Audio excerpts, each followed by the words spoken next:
So that was neat that they put it. It was nice to finally see it.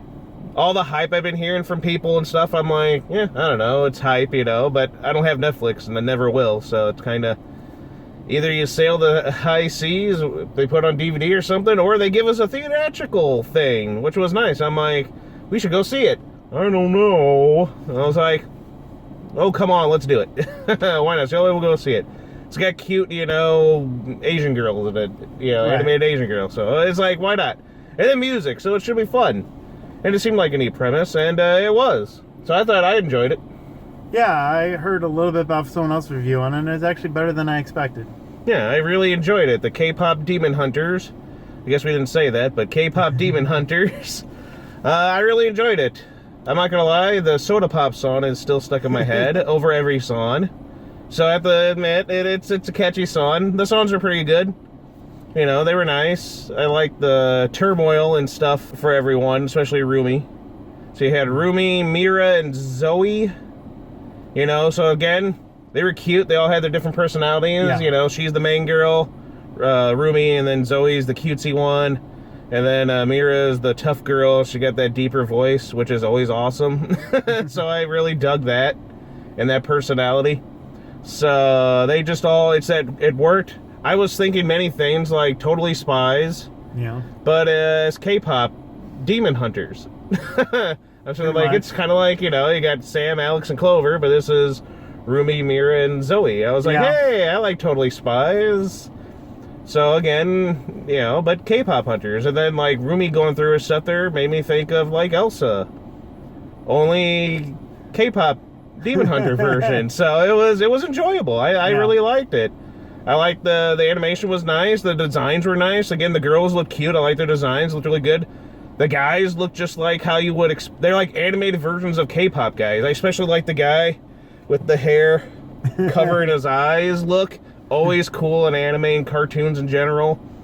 And I like the little tiger and the bird with the hat. Yep.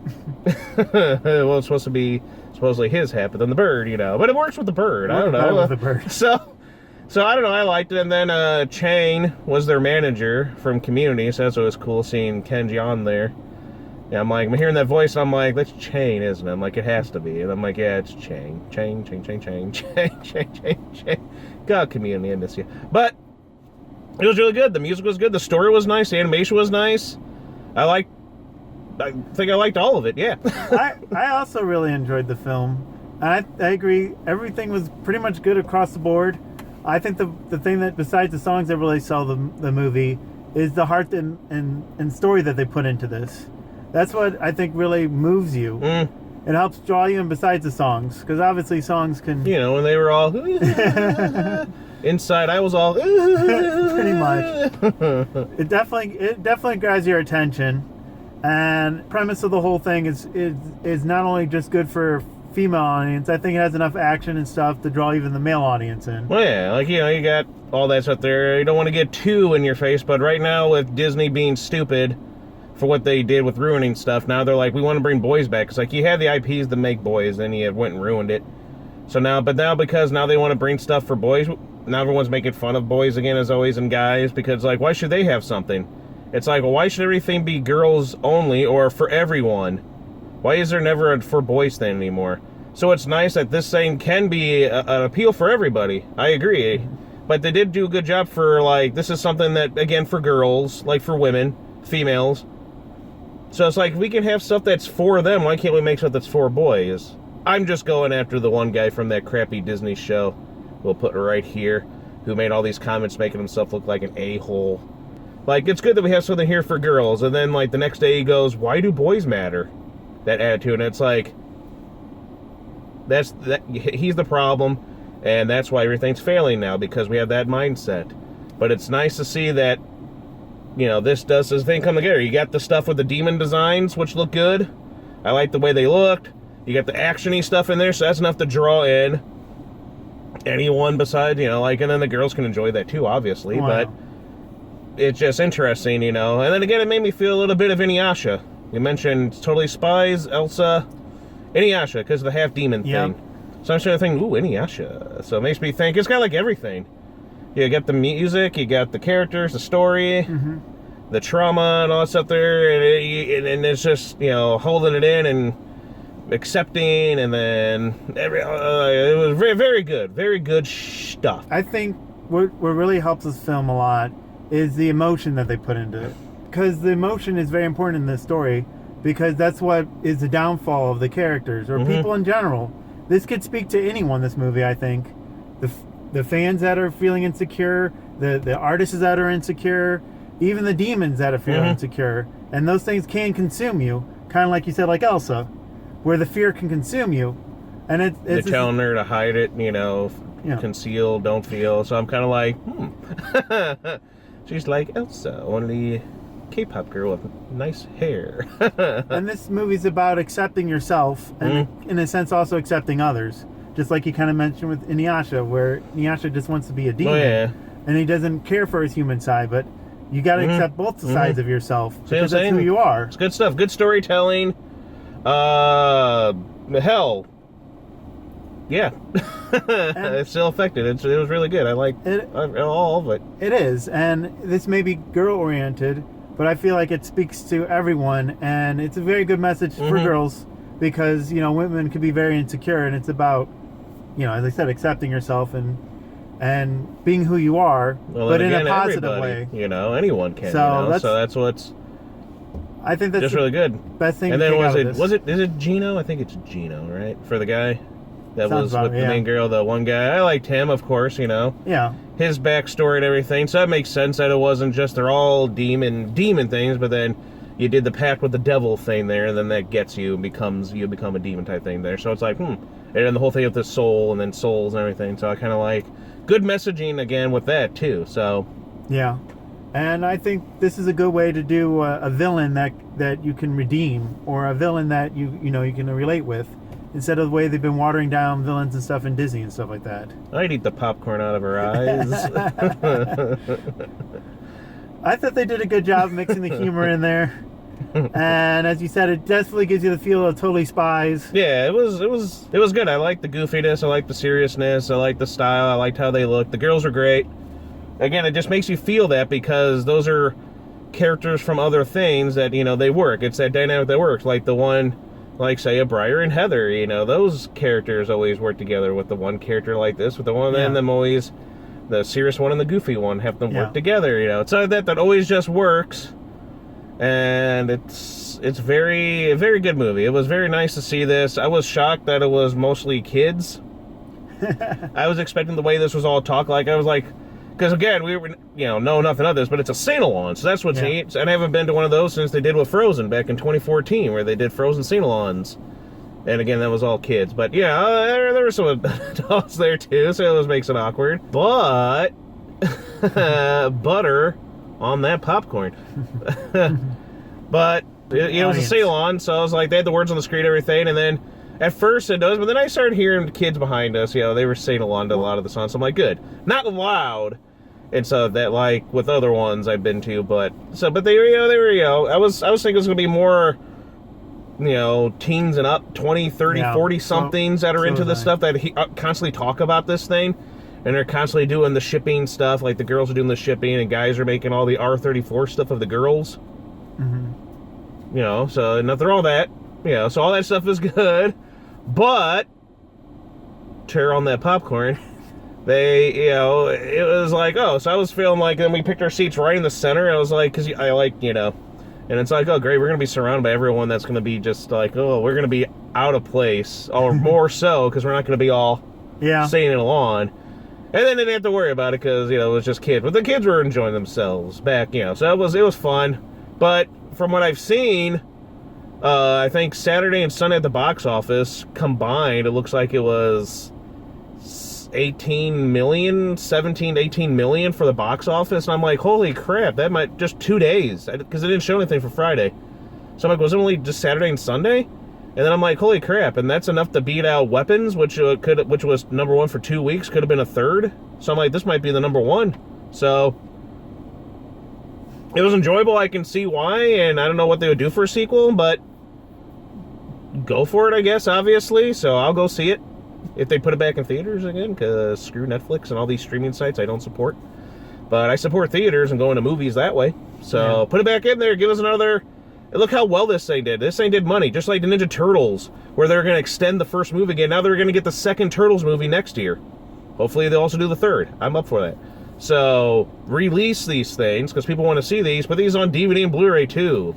Yeah. Make figures. I want figures of the girls. You know, I want the little tiger guy. I liked his look. I want the little Bertha hat, or plushes, or some chibi cutesy kawaii things there. I know I'm using Japanese thing because again, more of a J-pop, J-rock guy, being anime and Japanese culture and everything, and because like a lot of the J-pop and J-rock, it's actually in Japanese, and then there's a lot of, I know they do like the English thing, so what I heard with the Korean stuff I liked. So it's kind of like the only thing I really know from the K-pop stuff is just of the culture and a lot of the stuff and a lot of humor, like say the Family Guy one there with the Candy Cohog Marshmallow type stuff there, and then the actual song, or MMD videos where they play those songs in there. And I believe the girls that did a version of the song in here that was at the end, they were showing behind the scenes, I think they're the ones that do that one song for the MMD stuff there too. So I don't know if it was Likey Likey or something, but you know, it's catchy stuff. Yeah, Kpop Demon Hunters. I enjoyed all of it. It was pretty good. I'll give it I'd say a 9. A 9 sounds good. Maybe a 9? Is it 9.95 Turtles level? It's definitely at least a minimum 9. Yeah. I really enjoyed it. I thought it was really good, just all around, enjoyable, colorful, catchy, gets to ya, all that good stuff. No complaints. Any other final things? I'd like to touch back on something you just mentioned recently. I would like them to make merchandise and release it on physical copy. I know physical is always better. I know for luck they did pop figures and stuff like that, but I don't think they ever released that on DVD or Blu-ray. So I feel like it's kind of low on the side of that happening since it's on Netflix.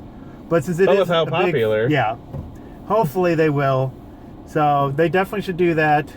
And if you haven't seen this movie, you should definitely check it out, support it. Yeah, the hype was worth it. Usually stuff with the hype, like most of the superhero movies, I'm like, nah. But this lived up to it, so I was okay with it. I enjoyed it. Yeah. Next time we could have, like, you know, I can be wearing this and then be like, quickly change to the Huntrix, you know, and be like, yeah! They start singing Soda Pop, then I'll quickly rip off and be like, yeah! So plus, it was a creative idea. I don't know. So it's like, although I know people were praising it for, like, because we know there's actual, you know, if they really went into the actual aspects of that type of lifestyle and the idol stuff and K-pop stuff and everything, then it'd be a very darker, horrible thing because of what really actually happens. We won't get into that. You know, so, you know, if you want to go watch that, go watch Perfect Blue. Very good. I just like the story of them, like, you know, they're the idols by day or demon hunters by night, that typical stuff there. And I liked, again, the design. I liked the idea of that, well, how are we going to stop these girls? It's like, let's have a boy band, you know, a demon band. Demon band? Fighting them. It's like, it's just, you put the idea on paper, then you just go with it, so they came up with something interesting, and it worked. Yeah. It was very creative and enjoyable. It definitely works, because the Battle of the Bands thing's always awesome, and then the demons that were, you know, boys versus girls, or, you know, and then the love interests and all that stuff. It was very nice. It is very nice. And I think, in a sense, the music in general can do that to you. It can lift you up or bring you down. And I think that's a good aspect. It could be that was woven into the story. And just getting introduced to them, like, I already felt for the main guy, Gino, I guess it was. You felt for him. You felt for all three of the girls because they each got to spread out and see what they go through and who they are, and you get to like them for all the different personalities and everything. Very well done. I liked her little pants with the trains on it. If there's a certain character or song you like, definitely put it in the comment below. Maybe we'll let you know in the comments. What again, like the whole Totally Spice thing there. It's like you got Sam, Clover, and Alex. You know, all three girls are great, but then someone's always got to have a favorite. Yep. You know, like Frozen, you got Elsa and Anna. Someone's always got to have a favorite. Elsa. You know, and then, you know, Totally Spies, they're all great gals. Yeah. Sam. And, you know, and then for this one, is it Rumi, Mira, or Zoey? Insert favorite here. because I feel like I could, but then I go back and I like the other one too, and then I'm like, oh, but then I feel for. Yeah. So like right now the processing. Yeah. So I feel like they're all 3 great gals. I'm like, I don't know, like if they had a series or more movies, maybe I can choose one over the other. Even though part of me, you know, but you know, you feel for Rumi. Zoe's adorable as hell. And like I said, I like those tough girls and stuff like that, and those attitude there, like that whole thing that Casey, and I love it when you're pushy, you know, and it's like, I don't know, Mira. But anyway, we'll Rumi. we'll leave it with Zoey. We'll leave it with soda pop. There you go. We're gonna get a soda pop now. So like, comment, subscribe. Let us know what you think of this. What they could do with another one. It's really good. I was in with it like, cute anime girl singing songs fighting demons. It's basically what it is, and then it had a lot to it, so it's very good. See yas. And then like I wanted to say the theater, but I think you got it too, but we didn't say it because, you know, we're watching the movie. And then right now it's like I'm sitting there thinking, when the girls, I liked it with this buggy eyes seeing through everybody. It's like, wow, you can like see me. So that's pretty funny. And I'm sitting there thinking, hey, because you got those little jelly packets. I'm like, hey, it's Dr. Jelly. The whole time I'm just sitting there thinking Dr. Jelly now because of that. So I thought that was pretty cool. That's like a nice little Easter egg in a sense. In a sense, like if you know, obviously I don't think that's, you know, but for people who know who Dr. Jelly is, all I can think about is Dr. Jelly when I saw the doctor in those pouches. Yeah. And then give it to the girls. So that was funny. And again, as I said, I liked when she's all like, they can shoot out hearts. I thought that was funny. Oh, yeah. And Zoe gets pummeled by one. Good smack in the face. Well, she's like, what? Ugh, smack. So, a lot of funny stuff. Good stuff. Da-dee-da-da-doo. Da-dee-da-da-doo.